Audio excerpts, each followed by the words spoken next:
definitely streams. We don't have cable in here, so everything I do I have to stream anyway. So we're definitely streaming SEC Network. SEC. You Well, mean you you're know, not so watching the University of Houston on ESPN? Yeah. No, I'll watch some Cougar High here and there. Cougar High? Excuse me, sir. Yeah. We're ranked number 11. Oh yeah, I forgot. Oh yeah, I forgot. I actually have a grad. One of my assistants is undergrad there, and then we have a coach that played there years ago. So. Cougar High. Come on, man. Come on, Sorry, man. I won't say that publicly. You just did, brother. You're on there. Hey, we're not recording, are we? It's live, man. Hey, is that a Superman shirt? Huh? Is that a Superman shirt? Who's sitting there is that next to you? That Oh, shirt. no, that's a Spads t-shirt. I just put it on there to make it look pretty. Looks like the old Batman's is probably before somebody's time, but. Josh used to watch that as a teenager. I did. I have a Batman shirt. Yes. All right. All of my T-shirts, if it's not University of Houston, it's probably some sort of superhero or some other type of something. Like I think I have it about. There it is. Oh my God! I didn't want to know, brother. I didn't want to know. I didn't want to know. Don't. I didn't want. Come on, man. What are you doing? This is Nope. No? Okay. We'll go back. We'll put her back up. No. Jeez. All right, you'll grab the seats. Hi, guys. Hi. How's everybody doing? Good. All right? Good. Okay. Okay, so on this one, I had this over here, so it just shows both of us. So we can see both of us. How do I... Yeah. So this, so if we want to, we can switch to that. I want to keep that microphone about right there. So, Scott, Okay. remind me again, midwinter SWATA business meeting is when? That's just for him? Okay. It is Is it like it's right after the SWATA competency workshop? yeah, it's I'm looking at it now. I think it's February 13th. No. It is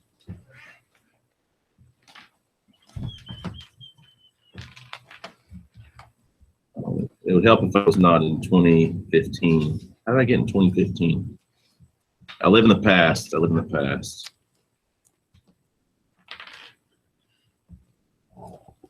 Jeremy, can I keep the microphone up? Is it? Yeah. I've tried to tighten it. I thought it was the pink one. February 12th and 13th. Is midwinter? Yeah. February 12th, Sunday, and February 13th, Sunday. Is that okay. February 14th is not that day. Yeah, but I was just saying this year I got to be at a bunch of conferences all around the same times. We can always conference you in if we need to. Can we increase his volume? Or Yep. sorry, I just found out that I need a hearing aid. Ben, You're good. turn that up a little bit. Ben, on the wall. Yeah. More. All right, Scott. All right. There we are. A little too much. Come on, man. All right, we're just got to test this sound here for yelling. So I need you to talk. Tell me a story.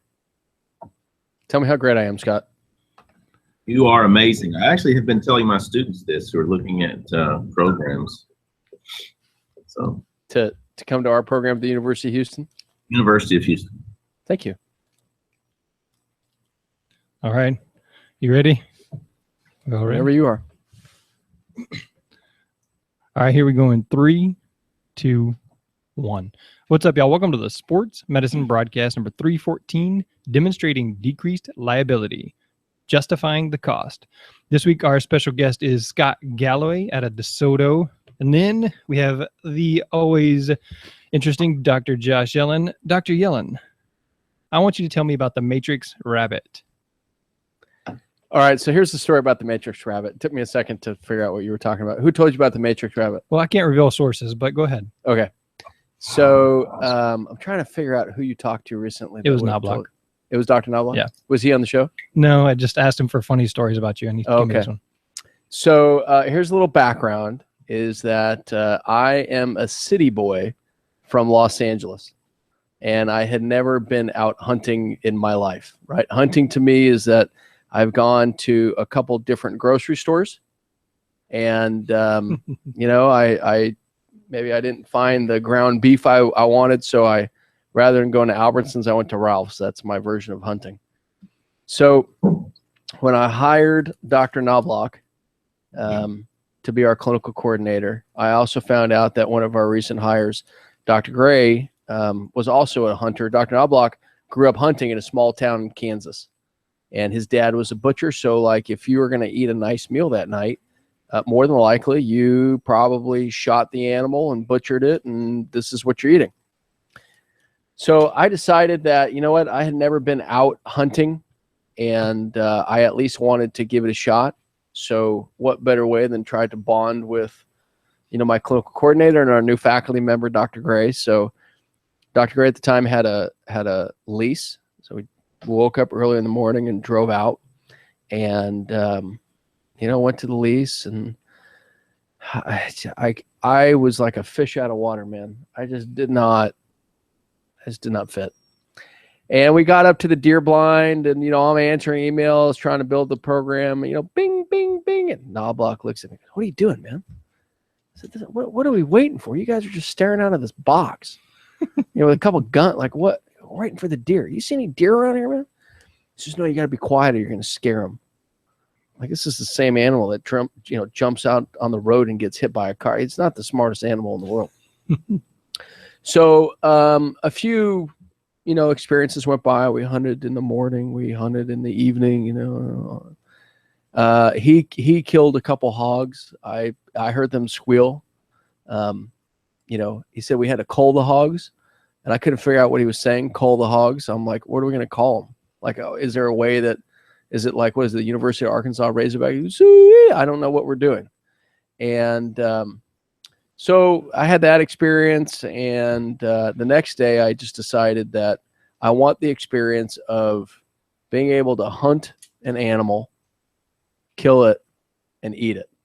So we went back out to the deer blind. And sure enough, this rabbit appears out of the brush. And the rabbit is just eating, and Dr. Knobloch gives me, he's got an AR-15. I had never held a gun like that before. And says, here, take this. And, you know, he's got the sight on it. You know, look at the green dot. And when the green dot, I think, turns red, I don't remember. That's when you know it's lined up. And Dr. Gray is in back of me with the binoculars, like, you know, he's spotting me. He says, all right, man, you got it? I said, yeah, I think I got it. He goes, all right, let him have it. So I squeeze one off. And this bullet whizzes by the rabbit. Up goes some dust. And the rabbit kind of looked behind. Kept eating. So Knobloch says, hit him again. So I squeezed maybe one or two more off. Dust. The rabbit finally, I think, gets wise and looks around. It's like, all right, I'm getting shot at. I'm out of here. So he goes back in the brush. I'm like, all right, well, we're not, you know, this isn't going to work. A couple minutes later, the same rabbit came out, but now had a little bit of a swagger with him. You know, like, dude, I'm bulletproof. You can't touch me. It comes back out, and Knobloch says, unload the clip. And so I did. I unloaded this clip. I mean, shells are flying everywhere. Cactus got mowed down. Plants are dying. Dust is everywhere. Everything settles. And that rabbit is still there eating. That's the story of the Matrix rabbit. And I told him, I said, look, where I'm from, Los Angeles, we use guns to kill each other. We didn't use guns to kill animals, you know, so I knew if that car is going 30 miles an hour, you know, and the gun's pointed just the right way, dead shot. But Adam's no way. So that's the story of the Matrix rabbit. All right, so just a little fun with Dr. Yellen there. Thank you. So I'm not a hunter. I'm a city. I was born and raised in the city, the concrete jungle. That's where I'm from. I'm your host, Jeremy Jackson. Sitting right beside me, we've got Kevin, Jaylene, Liz, Ben, Jose. And Jose, my students joining us for the podcast, a great part of what we're doing today. If you want to join our conversation, sportsmedicinebroadcast.com/decreased liability. So again, this is sportsmedicinebroadcast.com/decreased liability. So the whole theme of this episode is Scott has 7 staff athletic trainers there at DeSoto High School. Wow. I want our district to provide adequate care to our middle school athletes, because my brother-in-law coaches at one of the middle schools, and we've had conversations about the injuries, broken bones, clavicles, concussions, and they're not really equipped to manage those. And so I want to move our district towards providing better care for those athletes. So why not talk to the expert, Scott Galloway, about how to kind of win over your school board and improve your situation and provide better athletic care for the middle school athletes. So Scott, I said all that correctly, right? 7 athletic trainers at DeSoto? Yeah, we're a 1 high school district, so it's got advantages. But yeah, so we have 7 full-time athletic trainers, and now 3 of those are housed full-time at 3 different middle schools during the day. But, we collaborate, across all those campuses to work together. So Scott, let me ask you a question. That's 7 full-time athletic trainers at one location, or that's for the district, or? So it's technically for the district. So I have 4 full-time that are housed at the high school, and we have 3 middle schools. So I placed 1 staff member at each middle school.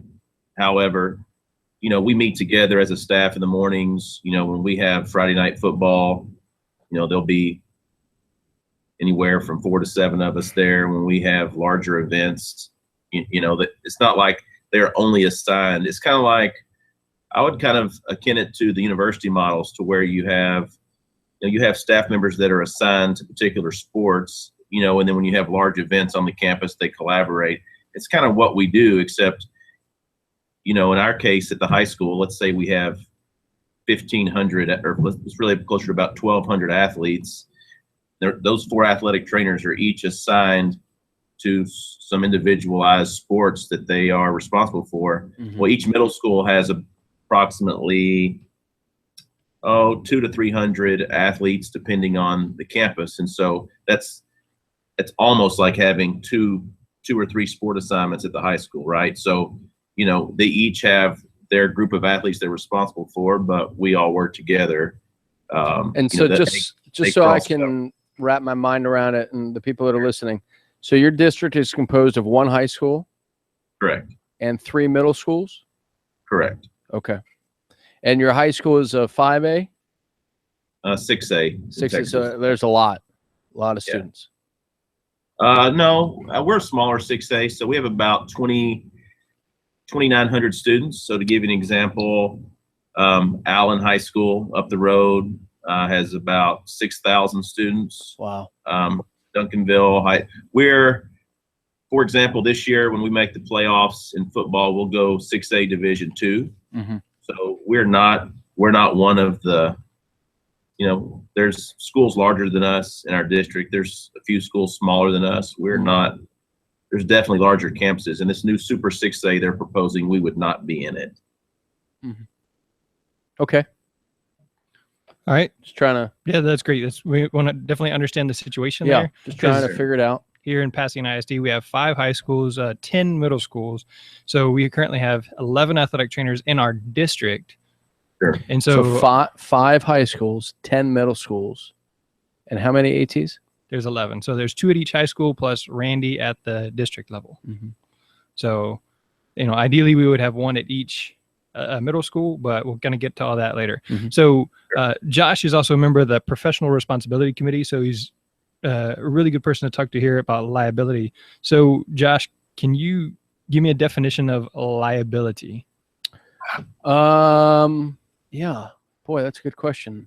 what is the definition of liability? So let's kind of reverse engineer that, I think, and talk about, how do we mitigate liability? So liability, in my opinion, is this ability to take on the responsibility to really, in a medical profession, follow best practices, right? We have liability insurance. Hopefully everybody, all practicing athletic trainers have got that. A $1 million, $3 million policy, that kind of stuff. And that liability insurance is that in case an accident happens, that you're not found negligent for, and we'll talk about negligence here in a second, that monetarily the patient, if there's a lawsuit brought, or, if there's some sort of fine, that insurance covers you. So how do you mitigate, or how do you decrease the risk of liability? Well, I think that's a matter of following best practices. And let's just start off by saying that the NATA has a code of ethics. The BOC has professional practice standards. Even in athletic training education, the CATE has got accreditation standards. Each state, with the exception of California, because they're not state credentialed yet, they have their own practice acts. And so it cannot be stressed enough that practicing athletic trainers understand the NATA Code of Ethics, the BOC practice standards, and the state practice acts in the state that they reside, because there are different nuances to each. Like, for instance, in the state of Texas, we fall under physician delegation. What does that mean? That means that if, obviously we're working under the direct supervision of a physician, and if an athletic trainer's gone through the proper training, dry needling course, Graston course, those types of things, if that athletic trainer has gone through extra certifications, the OTC certification, orthopedic technologist, they have extra training as far as a residency program, then that athletic trainer is being used in a different capacity than, say, Scott's being used, or that you're being used, right? Or even some of the athletic trainers that we work with at UH or Rice, or all these different, right? That state practice act may be different than what you see in Louisiana. It may be different than what you see in North Carolina. It may be different than what you see in Arizona. So you have to understand all of that. So that's really what liability is. Liability is the ability to, to make sure that we're following best practices and that we understand all the laws. And this is something that I'm still having so much trouble wrapping my head around. We have, and I'm happy to say it, we have a very good relationship with Cornish Medical. Butch and his team, they do a great job of calibrating all of our therapeutic modalities. We use them for all of our clinical affiliation sites. I won't go to anybody else, because I know that if I put it out to Butch or Blake or anybody else, they're going to do it right. And then if I need, evidence that this has been calibrated, I'll get it. Because in my world, it's a CATE standard. I think it's CATE standard like number 71 or 72 or something like that. But I hear stories all the time of athletic trainers at various sites who don't have their modalities calibrated on a yearly basis. You're setting yourself up for a liability issue. This is negligence.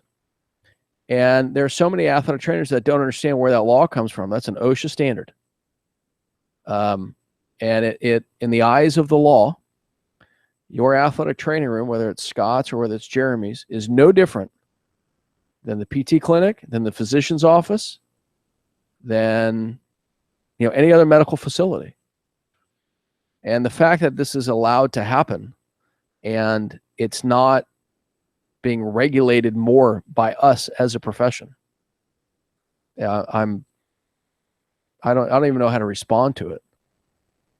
My first answer is that I think we have an obligation. It may sound harsh, but if I'm a practicing athletic trainer and I know another athletic trainer is OSHA non-compliant, I report them. The reason why is because if I know that somebody is practicing, we'll call that negligently, by law, if I don't report it, I'm just as culpable. So all of that goes into liability, right? The one thing that Scott said to me, I'm amazed by it. full-time athletic trainers for 1 high school and 3 middle schools. Is that right, Scott? Correct. And so the NATA, right, and whenever I talk to colleges about it, the NCAA handbook, the sports medicine handbook, when they reference the amount of athletic trainers for student athletes, they reference the NATA's guidelines on the appropriate medical care for a secondary school athlete or the appropriate medical care for intercollegiate athletics. That's the algorithm they go to. And whenever I hear athletic trainer, I didn't know about that algorithm. Come on, man. Really? That shame on them. We're not following best practices. We are increasing our liability. So, all right. So in a 15-minute answer, that Scott, you have demonstrated the need for additional athletic trainers for additional care by demonstrating that you as an athletic trainer and you as a staff have decreased the overall cost, the liability, the responsibility on the district. What does that look like for the district? What are they liable for? Well, I think in our case, when you ask what is a district liable for, obviously, anytime you have a catastrophic event on your campus, that's kind of an automatic attention to liability. So in 2002, we had a student athlete death on campus. That was kind of the beginning of, not that we didn't have awareness or were raising awareness. That was kind of the beginning of how we began to show the need for decreased liability in our district. With that being said, the positions we have today were not created because of that incident. We have a whole new set. I'm the longest tenured member of probably the district upper administration that exists here. The people who hired and improved these positions were not here in 2002, and we're not aware of that incident. You know what I mean? So a lot of people look at us and say, well, it's because of this that you have, because of X that you have Y, and that's really not the case. But I'm always able to use that as part of my justification. You know what I'm saying? When you go to make an ask for something, you're able to either tell some people the story and give them the opportunity to remember, or if they were unaware, we're able to educate them on, hey, here's the worst possible case scenario when it comes to liability. We were sued for $18 million. It went to the United States Supreme Court of Appeals. Wow. It took us several years to get through that.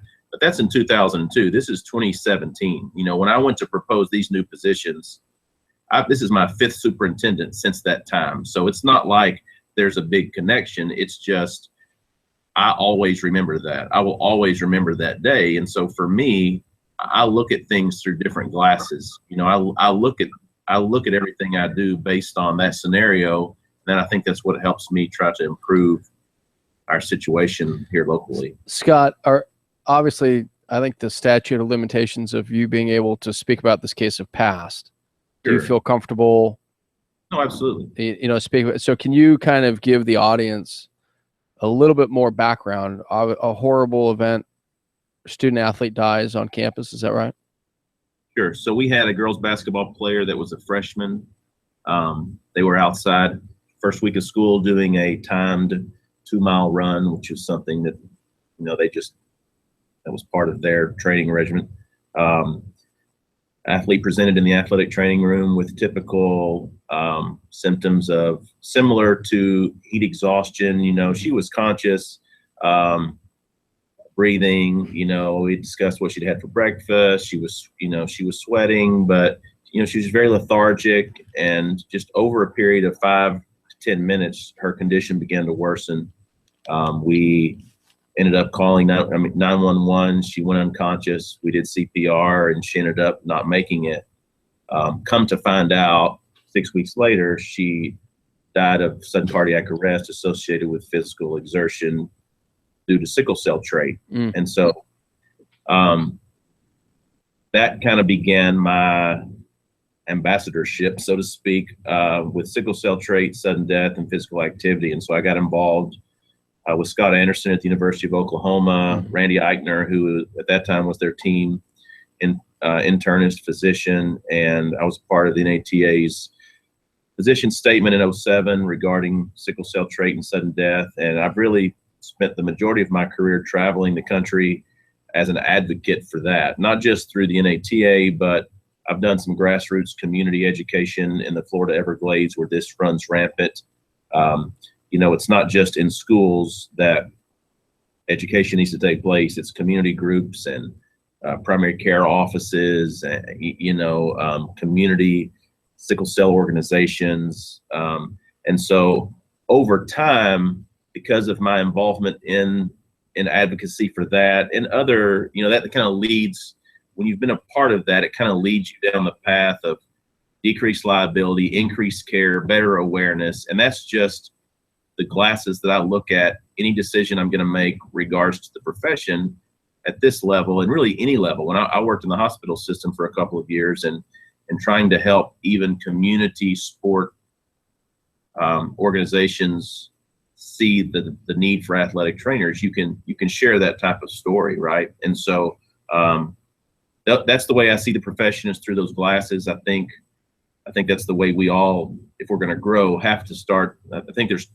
there's decreased liability and increased value, and I think those are two totally different conversations. And in my case, while decreased liability is important and based on our history, as you can tell, it's important. The people that the people that were a part of that 15 years ago have been gone for 10 years. So for me, if you've not had a personal experience with an incident like that, you don't fully sometimes understand the idea of liability. You don't understand being deposed, what I'm saying, by an attorney. You've not, if you Google my name, the lawsuit will come up in court records, it's, so let me ask you a question. I'm assuming at that time, sickle cell was not a part of the PPE. Correct. I had that added. I approached the UIL the year after that and had that question added to the UIL's PPE questionnaire. And then I'm also assuming, knowing you, that AEDs were in place and they were calibrated, operating appropriately, et cetera. Correct. And so the lawsuit was brought based on the fact that it was not in the PPE? No, the lawsuit was basically they were going to have to prove deliberate indifference. So in their mind, we did not respond to her either A, in a timely manner, right. B, the root of this case was this. She had electromechanical dissociation, or PEA, pulseless electrical activity in her heart. So there was no indication for usage of an AED. She had normal electrical rhythm, but no mechanical heartbeat. Mm-hmm. So therefore an AED would not have helped her. However, and as we know now, which is standard of care for treating kids with an exertional sickling crisis, is the use of high flow oxygen. Mm-hmm. And we did not have high flow oxygen at the time. And for the record, probably 75% of secondary schools still don't. However, she had experts to testify to the fact that if we would have had that, we could have potentially saved her life. Now, granted, we would have needed the oxygen and needed to know that she had sickle cell trait. So she did not know she had the trait. Her parents did not know she had the trait. Matter of fact, I don't know that Dad knew that he had the trait. You know what I'm saying? So there was a lot of things that were revealed throughout the process of the case. But that was really, at the end of the day, when there's a death and a family, people want answers. People want somebody to pay. If I was a parent, I would want to believe that, and I used to fight that. I used to say, well, no, we did all we could, or there's nothing we could have ever done. But looking back, I tell groups now all the time that if I would have known, there's a lot of things here. If I would have known she had the trait, if I would have been better educated early in my career about what is sickle cell trait and what does it look like, and how do we identify those kids and treat them accordingly. And if I would have been prepared with oxygen and, if all of those things would have been true, I do think we could have potentially saved her life, because I do think it's preventable, because based on the changes that we've made, we've not seen near the complications with trait and exertion in school districts who respond appropriately. And so the question I have for you is that it's a part of the PPE now, and through that PPE and the vetting process, have you discovered more students with the trait? So the question I have is, has the prevalence or the incidences of trait stayed the same, or because you've added this to the PPE, you've been able to identify, and mitigate possible liability issues? Right. So we definitely mitigate liability by asking the question. However, just because you ask the question doesn't always mean you get the answer. Right. And so that's why testing is so important. And that's why the NCAA has been so adamant, and the NATA, about, in absence of knowledge of your status, you need to be screened so that we can have the information. And at this level in secondary schools, we haven't mandated screening, but we do know that all 50 states screen at birth, and especially over the past 15 years.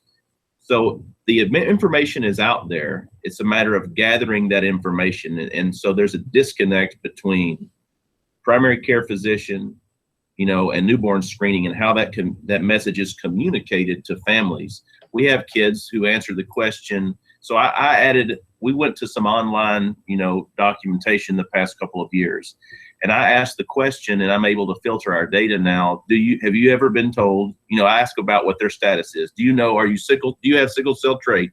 Yes, no, or unknown. And I put unknown there so that I can see how many families, because we're predominantly an African-American community here. Mm-hmm. Now, that doesn't mean that you have to be African-American to have the trait. I just had communication from a parent from North Carolina just last week. Her son died, and he's Caucasian. And so we know with cross-cultural marriages and things, we're a melting pot now here in America, that these things are not going to be race-based when it comes to these conditions. However, I have 180 people answered the question that I don't know what my status is. And so we use that as an opportunity to make phone calls and educate the importance of finding out what your status is. And in your case, Scott, you come across a situation where a patient is identified as unknown trait. Mm-hmm. Does your district facilitate the testing? We don't currently facilitate the testing because it was done at birth. I asked them to either A, go back to their PCP or their newborn screen, or B, request those records from the Department of Health, State Health Services. And are they cleared for participation without that information? Yes. Yeah, they're cleared for participation without that information, only because, that is, their phisian has cleared them based on their medical history. You know what I'm saying? I suppose I don't want to play devil's advocate, but I'm going to. So in the case that you're bringing up in 2002, this student athlete. Sorry, I went off. It's really funny. All of a sudden, you just see him. In the case of this athlete in 2002, she was also cleared by her physician. Absolutely. Okay, so help me understand a little bit more about. In one case, you have an athlete that was cleared by a physician, and the trait was unknown, right? Sure. And in 2016, you have another athlete that's cleared by a physician, and the trait is unknown. Okay. So what? And there's no consequence, right? You can still be cleared for participation, all those other things. So what makes the scenarios different? Is it your ability? You've updated your emergency action plans. You've got O2 on board. You've got all these other things, in case it Yeah, does so happen? for me, it's our ability. So having the knowledge allows me to respond with specific treatment protocol for that kid. So, just like when a kid has asthma and we know they have asthma and they have a problem, we know that kid probably needs his rescue inhaler, or let's say we know they have diabetes and they potentially are on insulin, whatever it may be, or they need a snack or whatever. I don't see those as much different. Now, we also recognize that there's going to be kids who say yes that are not, or who say no that are, and because we are prepared, we err on the side of, there's no harm, no foul for, giving a kid some oxygen. You know what I'm saying? None of our kids have COPD, we hope. And so, Let's hope not. in our case, it's just a part of our EAP now. If we have a kid who's struggling, that's part of what we do is administer oxygen. If a kid's ever unconscious, we're gonna do that and administer an AED. If we're gonna apply an AED, we're gonna apply oxygen, and it's just based on our experience. That's why we handle it the way we do. And so, talk a little bit about you all have 7 athletic trainers, right?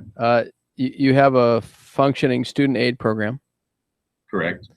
And so tell me a little bit about your communication between the athletic trainers, the student aid program, EMS in the area, your physicians. How are you communicating all of this as you're updating these EAPs to all these various entities? Because, one of the things when we talk about mitigating liability, mitigating risk, 99% of this is going to come down to effective and efficient communication. So we're all on the same page. So how do you go through that? So in addition to having the staff, I am lucky that each of our staff members are non-instructional employees. So they're all administrative contracts. Yes. Okay. They're all considered campus administrators. They do not have an academic assignment outside of our athletic training students that we have some designated times for. But in general, it allows us the opportunity to effectively meet, communicate, collaborate. Twice a week, we meet as a staff of 7, in my office to discuss all of those things. We're the high school staff are 12-month employees. The middle school staff are 11-month employees. And so we get extra time during the summer. And whether or not we were employed or not, we'd be spending the time, because that would be at my discretion probably. But, we spend the time to cover all that. So like this summer, we spent the time covering all of the EAPs at each campus. And those are things we already had in place, because when there were 4 of us, each of my assistants were assigned a middle school they were responsible for when it came to just communication, paperwork, evaluation. They would go over once a day in the morning and hold a 1-hour injury clinic to kind of just help with that process of just what you say, mitigating risk or decreasing liability. Because we know coaches that's not their job, even though they perform that job, especially at the middle school level. If they're doing it ineffectively, and more than likely, they're doing it, they're not wanting to do that either. You know what I'm saying? You're having to drag them to do it. I don't blame them. It's not their role. Yeah, it's not their primary role, right? I mean, even if they go through a first aid and CPR course, that's not what their job is to do. So let's go back to the administrative contract. This is another thing that I always have trouble wrapping my head around. Whenever I ask athletic trainers, especially those athletic trainers that are practicing in the high school setting, I ask them, what's your contract? Are you on a, instructional contract and you're given a stipend, or are you on an administrative contract? I'm always shocked by how many people don't know that. And so for you, you're on an administrative contract. You're at 200 and how many days? 226. Yeah, you're at 226. And so this scenario of being on an administrative contract really is one of those things that we look at. If we look at other healthcare providers that interact with the schools, occupational therapists, physical therapists, school nurses, those types of healthcare providers, none of them are on instructional contracts. We're also a healthcare provider. we should not be on an instructional contract. We should be administrative. And that's a conversation that happens between, the athletic trainer and the principal of the school, the athletic trainer and the superintendent. And it's one of those things whenever I hear athletic trainers, where it's happening at a high school, where it's happening at a college, that athletic trainer administratively is probably going to answer to the athletic director. But in all reality, if you're on an administrative contract, regardless of administrative instruction, you're answering to the principal of the school. And, those conversations, I applaud you, that you have this set up. So Scott, when you started at DeSoto, were you administrative, or is that a change that you had made? No, that's a change. So when I started in 1999, there were two of us. We both taught classes every day. It was a typical, I had a 900 square foot athletic training facility. It was, by and large, what most people operate in. It's just we began the process of, people don't like me because every year I'm asking for something new, right? But that's just my philosophy. We're not Scott, getting better. Change is hard. And what I'm hearing is that you're an agent of change, and people don't like that. Yeah, no, they don't. They don't like the people that are progressive, and they don't like the people that, and I don't say progressive in a political sense. They don't like people that are progressive and that are constantly pushing for change. Yeah. That's the only way that the profession's going to grow. Yeah, and here's what I've learned over the years, and especially adding these positions, I've kind of changed. I used to be all about liability and working conditions and pay and everything that athletic trainers want, which is they want more money, they want better schedule, they want more time, and all those things are important. But from the outside looking in, they're also very self-serving. Now, granted, I totally agree that those things are necessary. But one of the things I learned when I went to work in the hospital system for a while, I went and got my MBA in healthcare administration, and because I really thought that was an area I would excel in because of the way I approach things. I began to think, man, I've got 4 athletic trainers. I have a 5,000 square foot training room. I have all these things. Maybe I'm done in secondary school. So I went to the hospital world, where I learned about value, and I learned about return on investment, and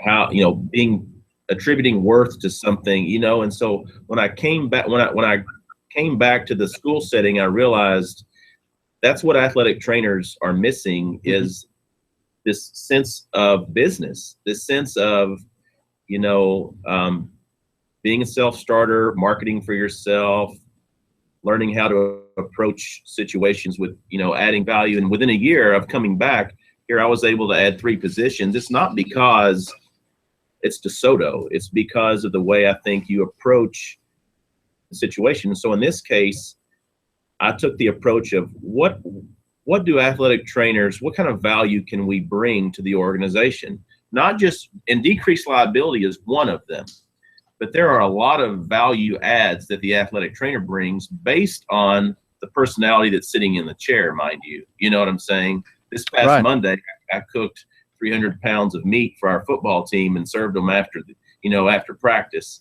That's a value add for a lot of people, right? But so I approached each of these middle school principals. We had added middle school soccer, which we had not had. We were missing, the relational component on campus. We were missing the return to academic piece for concussion. And I just felt like it was a great time, with me being new and them not hearing from me because I was gone for 2 years and I came right back.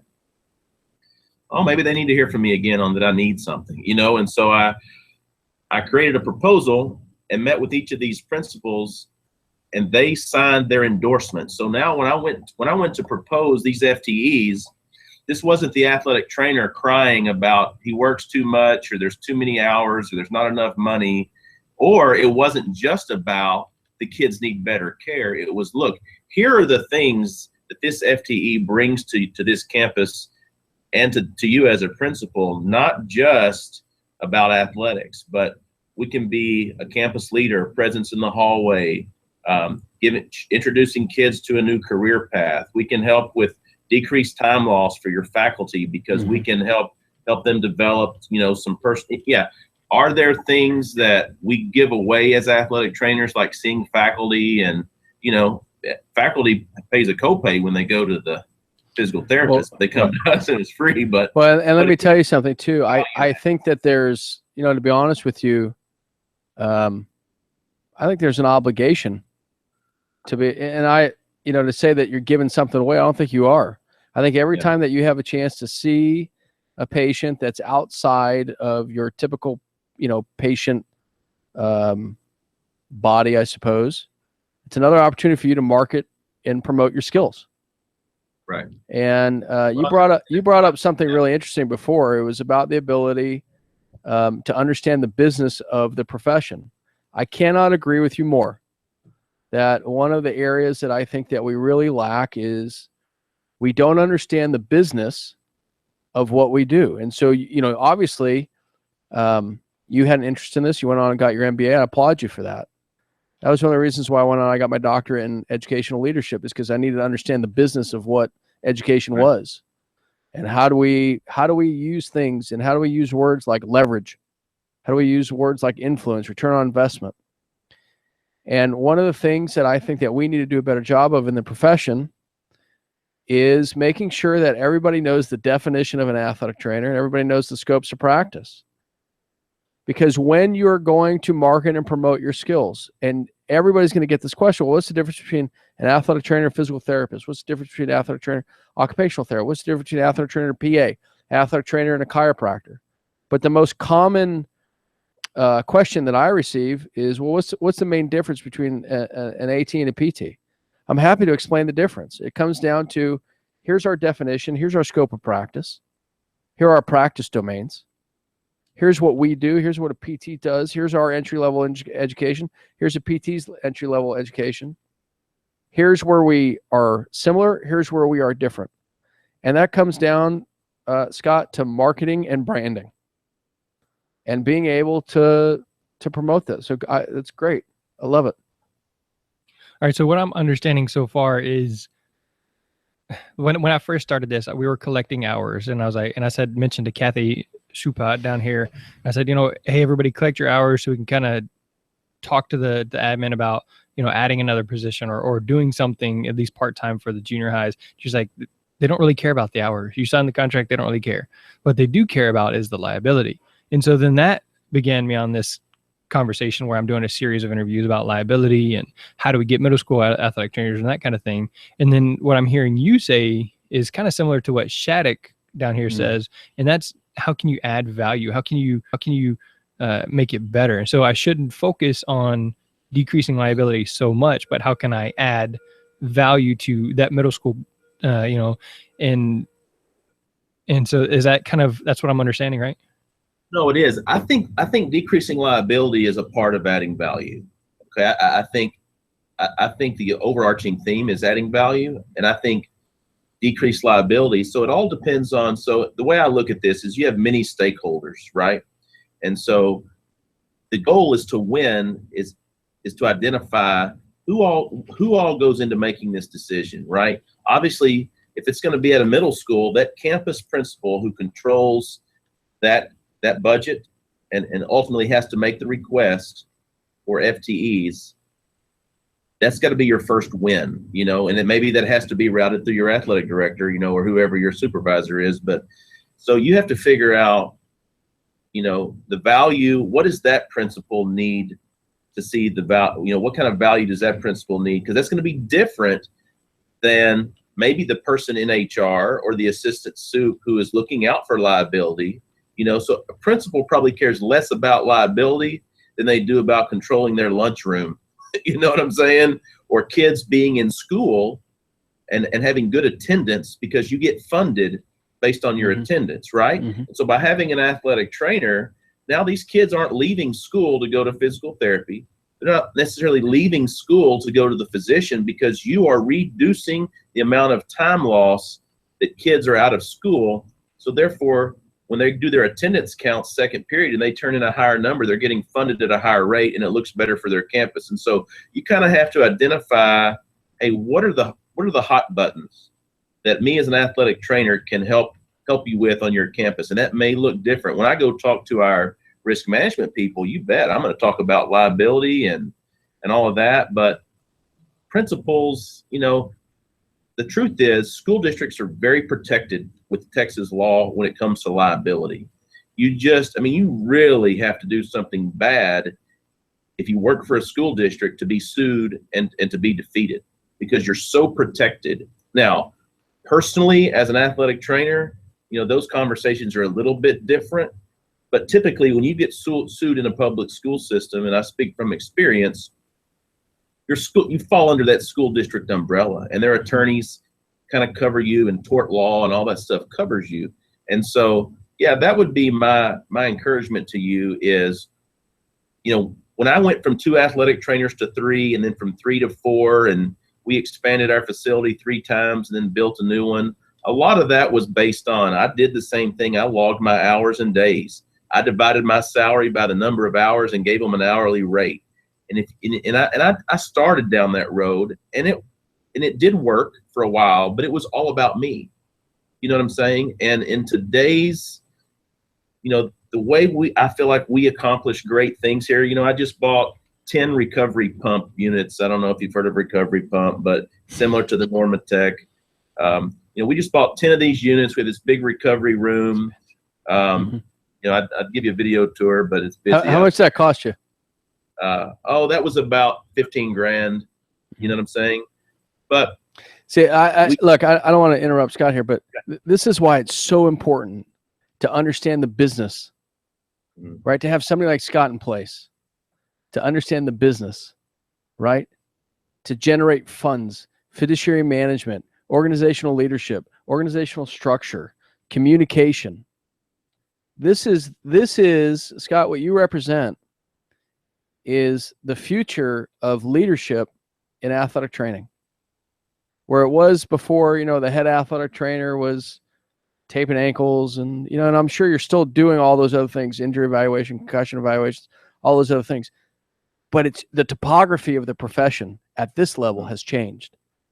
And we need to do a better job of educating the people that are coming out of school, right? Educating young clinicians on exactly what Scott's talking about, right? We show that, just that purchase, it's been about the kids. You know what I'm saying? Like, it's been about either the value for the district, or what are we doing that's helping kids, because it's hard for somebody to argue with you.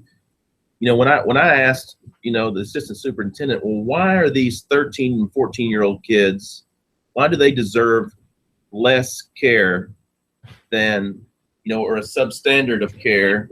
Sorry, as I'm waving to you. Substandard care as compared to the 16, 17-year-old kid. Do you want your middle school kid? You know what I'm saying? We're all competing, especially in a world now where we have charter schools, we have private schools competing for kids. Mm-hmm. Some of that's job security for administrators. And so you got to be able to kind of speak that language and talk that talk. And there's lots of other ways, career technology education. There's lots of federal funding involved. You start tying positions to teaching positions. I'm lucky here that they've bought into this idea that the athletic trainer is the athletic trainer. The athletic trainer is not also the health teacher or the science teacher or whatever, but that's been a process. But there are other avenues. It doesn't have to be an all or nothing. Do I wish that everybody would just hire athletic trainers as athletic trainers? I do. But there's other ways to leverage a school district. You talk about, hey, we can teach. Yeah, you have sports medicine curriculum through TSATA, what have you. But there's also career technology pathways that are tied to money. And when a course like that can fund a position, there's people listen. You know what I'm saying? And school districts actually generate revenue based on those courses if they code them correctly. The other thing, Scott, you bring up about the value of the athletic trainer, the way that the healthcare model is moving now, it's really moving towards population health. And the athletic trainer, that first practice domain, injury and illness prevention and wellness protection, that's really population health. And so if you take a high school athletic trainer and you talk about value added, and let's expand even more. Let's talk about how that athletic trainer can impact the nutrition of the entire school, the nutrition, the nutrition of all the students. Students are, eating better. They are feeling better. They're able to perform better in school. Those are higher test scores. Those are increased funding opportunities for the schools. So these are all these different things that the athletic trainer brings. And again, going back to that administrative contract and the fact that you guys have so many, it sounds like it's just a really functional, very healthy organization. And I think that you said what I think is most important. It's a process and it's going to take time. So you've been there for how long? Well, cumulative about 17 years. Yeah. And so it's taken that time to, start on one path, and you left for a little bit and you came back and you kept building, kept expanding. Right. Yeah. So this isn't going to happen overnight. And for the young clinicians that are listening, those that just came out of school or those that are coming out of school, don't expect to walk into a scenario the way that Scott has described it. You're going to have to have some long-range goals, right? Just like in rehab, we have short-term goals and we have long-term goals. So these are long-range goals. This is where I am and this is where I want to go. And how do I start to build these relationships? And how do I create what's called strategic partners? The more people I have a chance to get in front of and talk about the profession, talk about what we add, talk about return on investment, talk about value, talk about decreased liability, talk about population health, the more I can expand, the more successful I'm going to be, because I've got more people that are buying into what we're about. And see, the thing that for me, we have very few athletic trainers who are sitting in administrative roles across large districts. So, I think Katie may have one. Dallas ISD may have one. But the question for me was always, what are those people in those positions doing? Are they occupying these leadership roles? Are they just survivors? That's all about them, because they want that job. There's not only a few of those, or are they being advocates to help grow, and so, last week I went and met with the chief human capital management or executive director of human capital management for Dallas ISD. And Dallas ISD, and Houston ISD, these big ISDs, you would think, that they would be doing some great things, but Dallas just hired an athletic trainer for the first time a couple of years ago at all their campuses. And they thought that was a great accomplishment. And it was, but you have 6A Dallas Skyline with 6,000 students with one athletic trainer. And then you have 3A Dallas Molina with 800. Hang on, back up. 6,000 students. Yeah. One athletic trainer. Yeah. And that was just this year, right? So go ahead. That was 2 years ago. Wow. Yeah. And so, before they didn't have any athletic trainers. They were just stadium based. And so while what they did was great, we have to keep moving forward, or if we just band-aid the problem. So people locally have up here, there's some people with middle school athletic trainers, but yet they only have 2 athletic trainers at their high school, and they have 1 athletic trainer at the middle school, and they have 3 middle schools. Well, that person is just a go-between, and sometimes I think school districts think, well, we'll just hire somebody and we just need somebody. We just need quote unquote coverage. We need that quote decreased liability, and they think coverage does that. And what I would implore everybody to think about is, let's talk less about coverage and more about care, and as well as I do, if you've been a PRN athletic trainer or covered any events, there's no relationships made. There's no, typically, you give an ice bag, you refer somebody maybe to their physician and have a nice day, and you have mitigated liability for that organization, but there's no relationship made. And that's what grows our profession. That's what will grow you in Pasadena, long term, are those relationships. It's a relationship business, in my opinion. And I think that's the part that has to get into athletic training education is how do we build strategic relationships, like Josh said, strategic partnerships. And the key word in all of that is strategy. And sometimes, in athletic training, we've lost that part. And part of it is everybody's so busy just doing their job. And so it is going to take people being self-advocates, self-promoters, self-starters, sacrifice. But I know people like myself, and there's other people out there. I know Josh is a good one. Chris is a good one down there in Pearland, who are willing to be advocates and willing to lend a hand. We all got to get involved and help each other. All right, so let's go over some action steps, because I'm understanding it needs to be about how am I going to provide quality care? How is this going to help you at the principal level? And then I need to know who's above him and how is this going to help you and how's it going to help you. So I am not a politician. I don't know. For a long time, I was just, people would see me as not kind because I took care of my business and I did just me. I just took care of me and that was it. I wasn't worried about everything else that was going on. But now I'm realizing, hey, there's a much bigger world. And when I meet with those people, when I talk with those people, it really benefits me. And it may be 2, 5, 10 years from now that benefits me, just that one relationship. But how do I go about that? How do I change that perspective? Well, for me, it's what I've told, even just when we hired these new staff members, I said, they need to notice when the athletic trainer is not there. You know what I'm saying? So there needs to be a difference when you're at an event versus when you're not, whether that's, being visible, being seen, who you talk to, it's that value that you're bringing. What is it that, you have athletic trainers who show up to events and you would never know who they are or where they are, because maybe they're, there's a game in the gym and they're still sitting in their office, or there's 5 coaches sitting there and they all look the same because the athletic trainer looks the same. I go as far as to intentionally dress a little bit different. Good for you. Not that my coaches dress bad, but if they're wearing green, I'm going to wear black. Or if they're wearing white, I find out. I make a conscious decision to make sure people know, oh, that's this group. They're not with this group.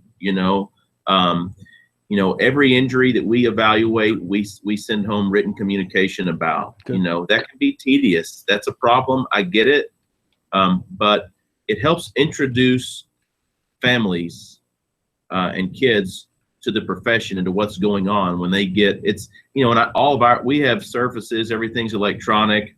And so we just click, click, click, click, and we hit print and things air print to a printer and we hand it to them and they take it home. And yeah, I didn't probably need to tell them about that bruised arm, but they get to see my name, they get to see my credentials, and they get to read a little paragraph about here's who is caring for your kids. And if you have, and it eventually, over time, the repeated exposure,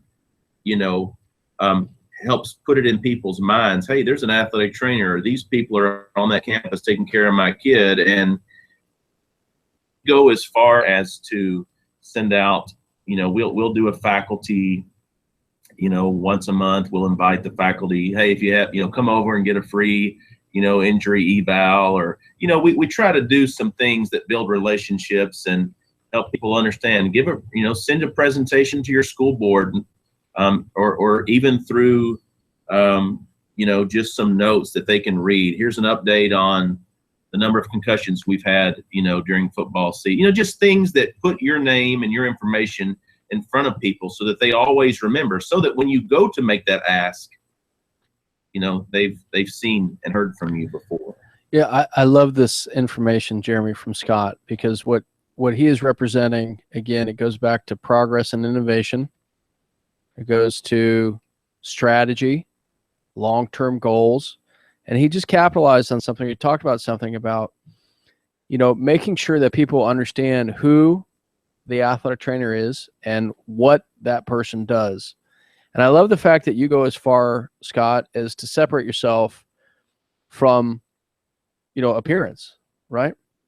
And, Chris Shattuck down here, we actually have created something called hashtag Shattuck Sharp. because Chris is always the best dressed guy in the room.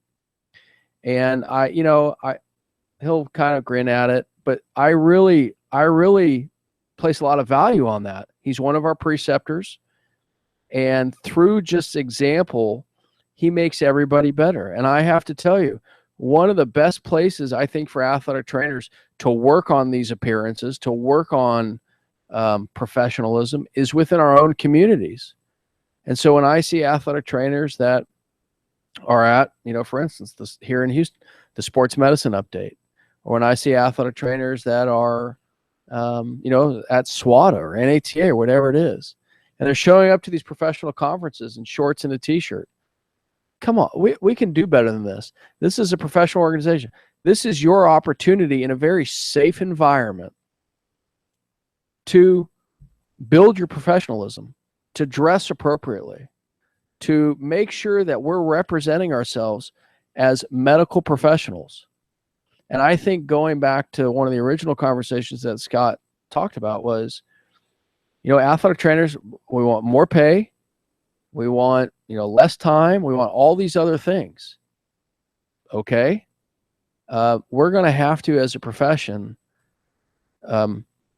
follow our own complaints, right? You want more respect, dress appropriately, communicate appropriately, represent yourself and your profession appropriately. You want more opportunities, the same, communicate appropriately, dress appropriately, all those different things. What, for the high school, for those athletic trainers in a high school setting, what would it be like if you saw your principal show up in a pair of gym shorts and a t-shirt? How does that reflect on the school? That principal is the face of that school. You are the face of medical care at that school. There needs to be, some sort of accountability for that. And I'm not saying you show up in a suit and tie every day, but, absolutely dress appropriately. And I think what you said, Scott, when it comes to athletic training education, I agree with you. We don't do a very good job as a profession of preparing our leaders. And from, obviously in this conversation, I'm representing athletic training education. And one of my, one of my concerns, I suppose, is that the program director, right? So there are 360 some odd programs in the country, accredited athletic training programs. There are 42,000 plus athletic trainers. So just do simple math. Each program has a program director. That's 360 some odd athletic trainers that are program directors. Divide that into 42,000. That's less than 1%. And that less than 1% is responsible for the 99 plus. And you know what? If that program director doesn't understand the business of what we're doing, if that program doesn't understand professional responsibility, ethics, if that program director doesn't understand everything that we're talking about now, how is that person going to relay all that information to the other 99% plus? So as a profession, we need to do a better job of preparing our leaders. And even in our own practice domains, we have 4 practice domains that are geared towards patient care, because that's what we are. We're healthcare providers. But that last practice domain, it's going to be changing soon. It was about organizational health and well-being. Now it's going to go to healthcare administration and professional responsibility. And we needed to do a better job of understanding that. And, in most athletic training curriculums, we have one course that deals with the admin side and deals with leadership and all of these other things. And if you talk to, especially people like Scott, Jeremy, you're doing the same thing. Our recent graduates, if I talk to them, I go, how is, the athletic training skills, right? The clinical skills are there, but it's how do we navigate these waters? How do we leverage our abilities? How do we promote our profession? How do we gain more resources? How do we network? How do we do all these other things? We can't teach that in the curriculum to the extent of where you're going to need to know it. This is time, in the battlefield per se. But this is also about people going on and getting more advanced degrees in business. This is about people going on and going on to residency programs. A hospital system is a great organization to watch how value is perceived, to watch how return on investment is perceived, to watch how decreased liability. Learn from these people. Even if you don't want to spend any time in the hospital system, fine. But go and learn. And we need more continuing education hours towards this. We need to do a better job of educating our educators on this. We need to do a better job of communicating that, right? And the other thing I think we need to do too is that, unfortunately, I've said this now for the last few years. I think the athletic trainer's biggest, I don't want to call him enemy, but the athletic trainer's biggest hurdle is the athletic trainer. It's because the profession is going through so many changes right now, right? I mean, let's even look at the entry-level master's degree. Oh, come on. This is a bad idea. No, it's not. If you really understand why we're doing it, it makes total sense. But like we talked about, Scott, change is hard. Right. People don't like change. It makes them uncomfortable. My answer is good, right? Let's go back to a simple principle in physiology: overload. The body has to adapt or it fails. The profession has to adapt or it will fail. All right, Josh, I know that at one time I sent you an email saying, sometimes you rub people the wrong way because you are one of those More catalysts. times than not. But it really has opened my eyes and helped me change. Chris Shattuck, I had him on the podcast because basically at SWATA, he told me, Jeremy, you dress like a slob. He didn't say that directly to me, but as his presentation, I was mad at him. But then I brought him on. It's like, you know what? I really do need to change the way I look. And so it's good. And I thank you. And I just want to make sure that publicly I say thank you for being the difference. Oh, So thanks. It's nice of you to say. I don't get many compliments, but thank you. And so one of the things that actually in a couple of weeks, I have one of our school board members coming over here because he's gone to Jesse to get rehab. And so Jesse over at Dowie has done some rehab and he's built that good relationship with one of our school board members. And so I'm going to have him on the podcast. We're going to be talking about that. And just like you're saying, Scott, and you're saying, Josh, getting my face in front of them, we proposed taking a field trip to Disney, which didn't pan out, but I was in front of the school board presenting this idea and what we were doing for our kids. And so that's kind of the same concept as, hey, let me just get you here without me really asking you for anything yet, because of what I'm hearing you say, Scott, or what I've heard you say, or what I heard Chris say. And so finding some of those opportunities. And again, whenever I really started to want to get care for the middle school athletes was when my brother-in-law was telling me about all these injuries they've had. And it wasn't so much about me and my hours and improving my situation as it was improving the situation for these kids, because he really doesn't know how to deal with tib fib fracture. And he's a coach. Yes, he's a coach. And he shouldn't. Right. And here's the other thing I would say too, Jeremy.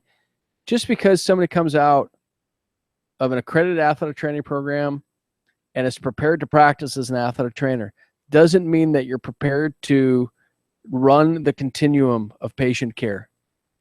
These athletic trainers that are going to be in the high school setting and the junior high settings, they need to have more coursework on pediatric injuries and pediatric illnesses, because those pediatric illnesses and injuries present a lot different than the injuries that somebody's going to see in college, somebody's going to see in pro, somebody's going to see in the occupational setting. I can guarantee you the injuries that we see at NASA, right? These are 40, 50, 60-year-old human beings.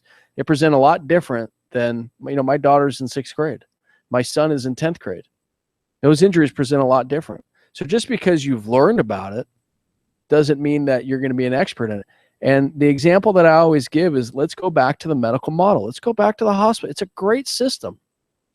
A physician comes out of medical school. That orthopedic surgeon went through the same education in medical school as the pediatrician, as the otolaryngologist, as the ophthalmologist. What was the difference? After they came out of school, they did an internship, they did a residency, and nowadays it's a fellowship. Athletic training needs to follow that same model. Just because you came out of school with a set education, depending on the area that you want to go into, then you need to be able to specialize in that. Right? The advancement of the profession will only happen through, one, increasing it through graduate education, and two, adding these residency programs, adding the fellowship programs. And so you're going to start to see athletic training start to specialize. And again, there are a lot of people that have trouble with this.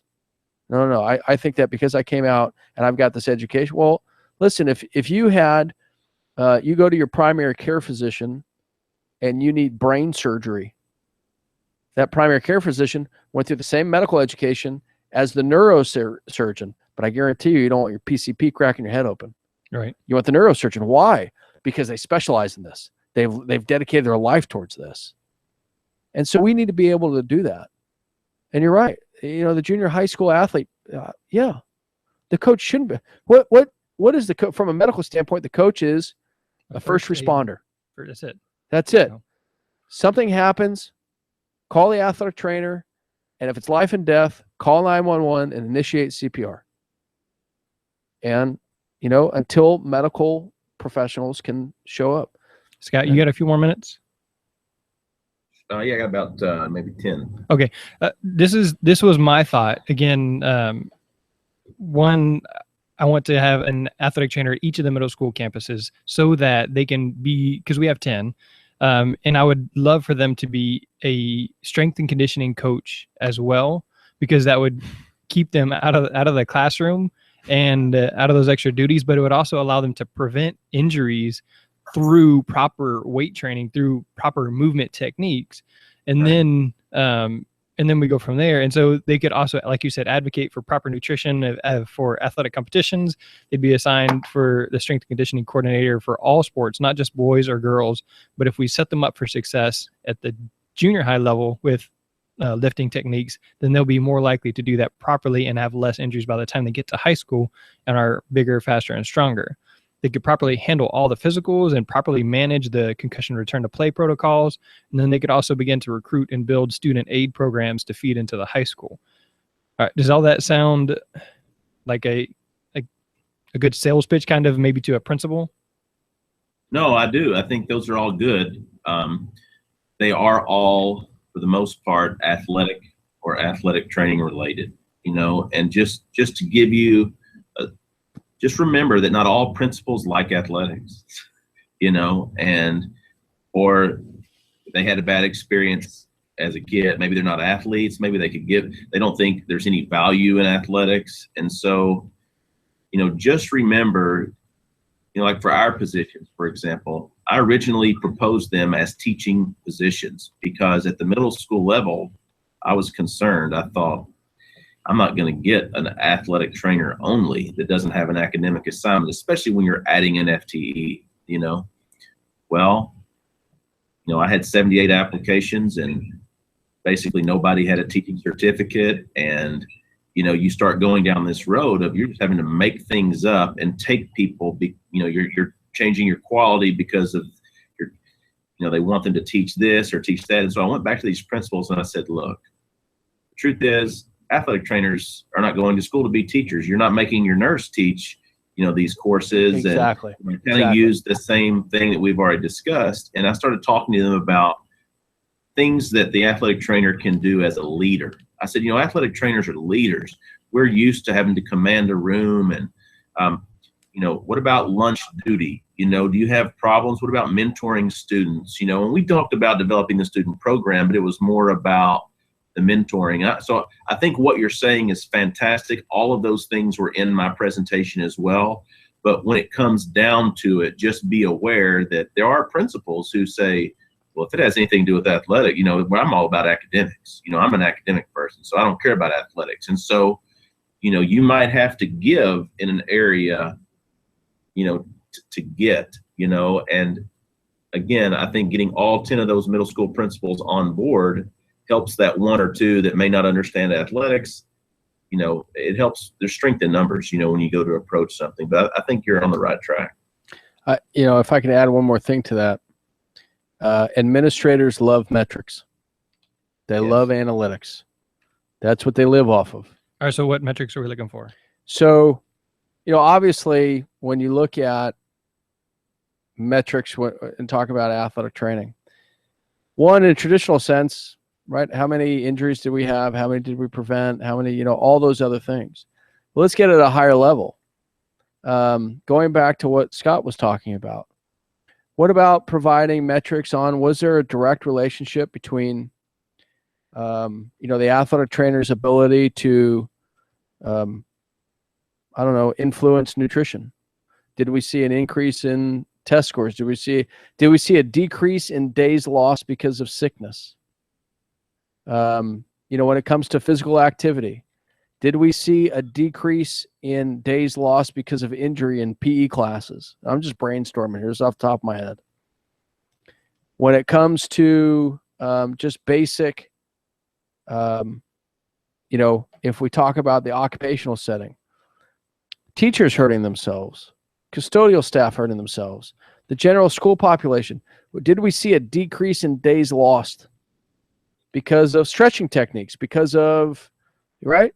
All these different things that, again, coming full circle to what Scott talked about, adding value to the athletic trainer's role. And not just having the athletic trainer treat the athletic population, but the athletic trainer treating the school population. Population health, first domain. Scott, any other metrics that I should look at collecting? Yeah, I think, I don't know if I would call it a metric, but, with concussion being such a big deal that it is today, this idea of returning to learn or returning to academics, right? Students are eligible. Oftentimes, students could be eligible for 504 accommodations at the campus level after returning post-concussion.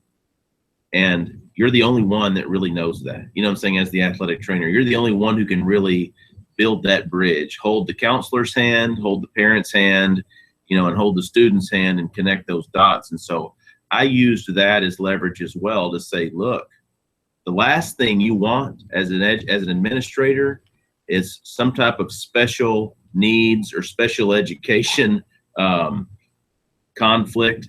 When a kid deserved accommodations, should have had accommodations, and it was not either recognized or given, because you want to talk about mitigating risk. When you get into once you start getting in a 504 and ADA and all that other stuff, man, you are going down a wormhole if you don't know how to navigate that. Yeah. So those are big buzzwords for administrators. They probably spend more hours than we want to imagine being preached to about, doing those things right, because there's so much red tape. And so you can be a part of that process too, in that solution. And that's an area that they have no expertise in, which is concussion. Return to learn is on the rise. Scott, I'm glad you brought it up. It is, we know about return to play, but return to learn is gaining a lot of traction right now. And like he said, reach out to, in Texas, LSSPs, everywhere else, school psychologists, right? LSSP and the school psychologist is the same. But be able to reach out to those people and educate them, right? Create your own mini interprofessional education. Have conversations with the school nurse. Have conversations with the OT. Have conversations with all those people that revolve around the healthcare, right? Because they're going to be links to all of it. Just like Scott said, kid gets concussed. Is going to miss Monday, Tuesday, maybe misses the entire week because they're still having concussion-like symptoms. That's a 504, right? We need to be able to make accommodations. And I think ultimately for you, Jeremy, it's when, especially with a school board member or a parent or administrator, look, here's what we can do better for the kids. Here's what we can be better for the kids, not for me, not for you, but for the kids, and ultimately when you're doing things for the kids and because of the kids, it's ultimately hard for them to argue, that, they can say no for many reasons, but it's harder to say no when something benefits children. It really does. And we know everything athletic trainers do benefit children, but sometimes we don't talk about it. We don't frame it in that context. When we work less, we have less hours, it benefits the children because we're more focused the next day. Mm-hmm. But instead we just say, I'm tired, instead of, hey, my evaluations are not where they could, I'm missing some things because I'm rushing through this evaluate. I think it's how you frame it. I think if you can keep things framed in that context, you have the ability to do great. And then creating competition locally. Here's what, Pasadena can be better than HISD, or, we need to catch up to Katy or to Pearland, or, whatever it may be. Let's have some pride also in who we are as PISD. I've taken a lot of notes And I'm sure I've misspelled more words than I've spelled correctly because I'm trying to type so fast. We need guys to are have more brilliant. conversations about this. Yes. Well, look, I think this tell- is the most important thing. Yeah, and I tell college programs all the time. When I was chair of the Texas State Athletic Trainers Association, it was my goal to try to go share this message with college programs, to get in front of student groups. And so I've done that, like at A&M, because it's my alma mater, and some others. But, for whatever reason, I think people like myself, people like Josh, people like Chris, because of our passion, and you too, Jeremy, even though you've not seen the change you want, you're trying to be a change agent. We need to go to these, volunteer our time, go to these programs, and be willing to kind of speak from a different perspective. Because for Dr. Yellen to stand up and say it, sometimes kids tune him out, whether he believes that or not. No, I believe it. I absolutely, I'm the first one. Yeah. Yeah, my kids tune me out, and so sometimes it's helpful to hear the message repeated by somebody new from a different place. And so, I'm always willing to go and to share the message, and we need to get this message on agendas at professional meetings. Yeah. For other professionals. And while ACL reconstruction and functional rehab and dry needling is all very important, if it's just the same group of us doing those same things all the time, we're not really, we're growing our skill, but we're not growing the profession. Scott, but yeah, before you go, last year I was asked to represent the Katy. I was honored to do it on this professional responsibility work group. Dr. Gretchen Schlabach is the chair, was the chair of this group.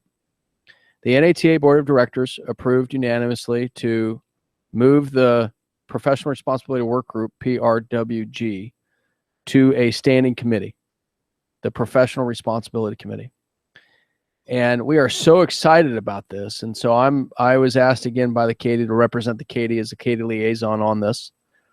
And I'm so excited about this committee because this is the first time that there is a professional responsibility committee there for the profession. And we're going to talk about all these things. We're going to bring this to light. We're going to help the profession move and advance. It's so important. If you have a chance to look at Dr. Schlabach's book, she wrote a professional responsibility and ethics book. And she is a great expert in this area. There needs to be more conversations about this. People need to be able to approach this from a business standpoint. They need to be able to approach it from a legal liability standpoint, from a marketing and promotion standpoint, from a return on investment standpoint. And they need to be able to say exactly what Scott just brought up. That's awesome that I'm great at rehabbing an ACL or dry needling or manipulations or whatever it is, right? Whatever's happening now. But how do I use this, one, to advance the profession? How do I use this to influence how the profession is going to grow? And how do I use this to leverage my ability to gain more in what I'm doing? Because the more successful somebody like Scott is, Chris is, you are, the more successful the profession is, right? Because we can use you as examples. We can say, look, this was done, and look at the route that he took, and let's go and duplicate that. Scott, I'm going to tell you that you have an open invitation to come down to the University of Houston anytime you want. Well, I'd love to. Well, come on. I'm very respect for what you guys do down there. So yeah. Okay. And here's just to give you an idea.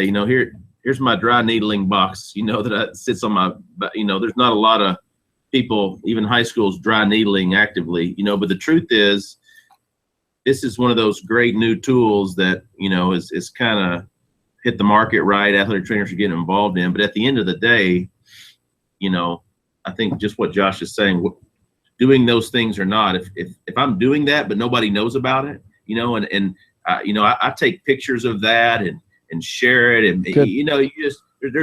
It's more about the message, I think, than necessarily the method. Because every athletic trainer has their own way of doing things. We all don't tape the same.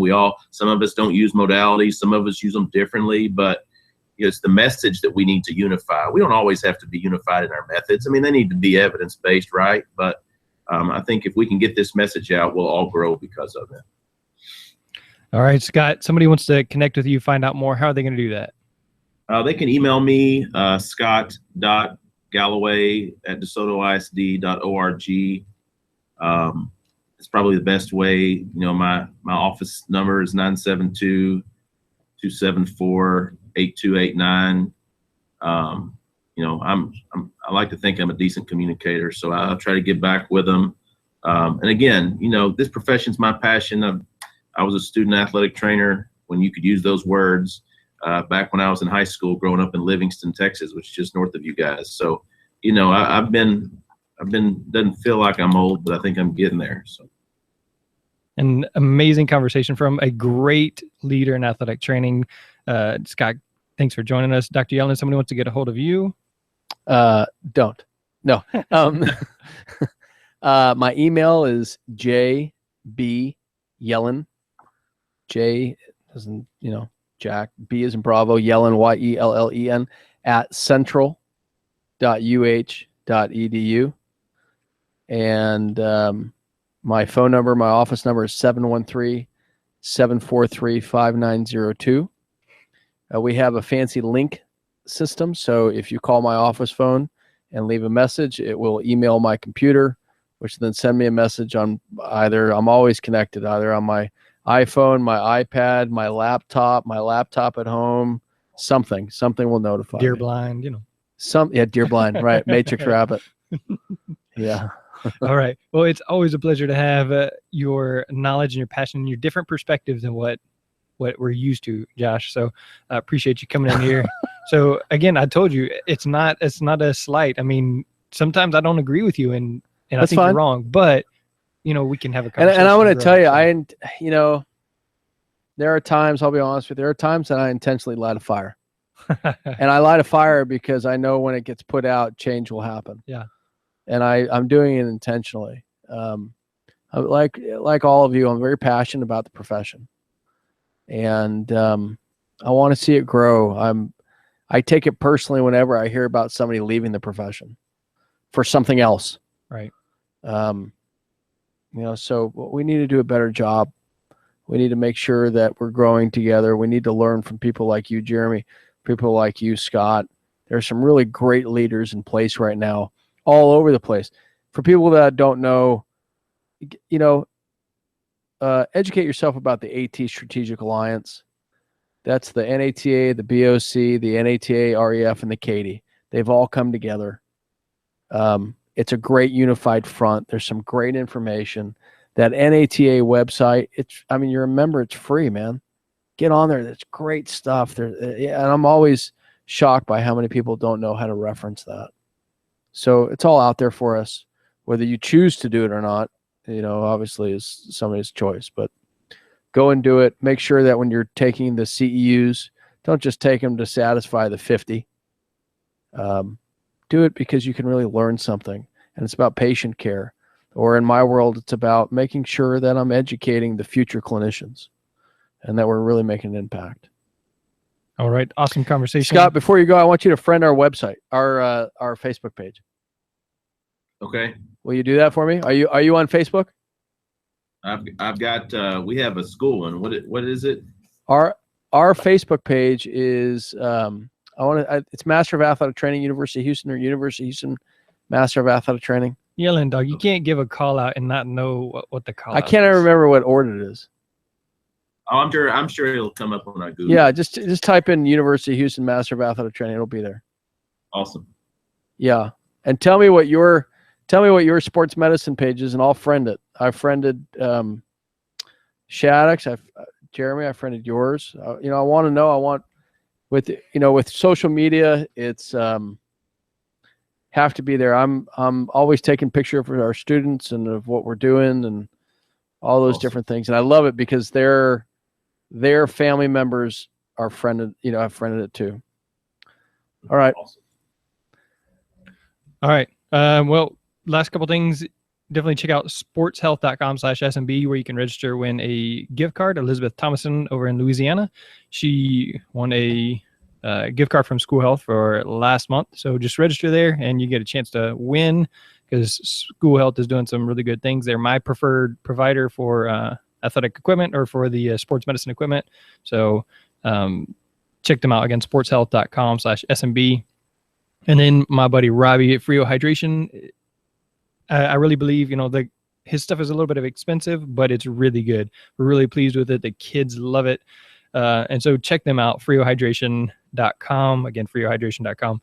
And then make sure you mention the Sports Medicine Broadcast to get some special deals.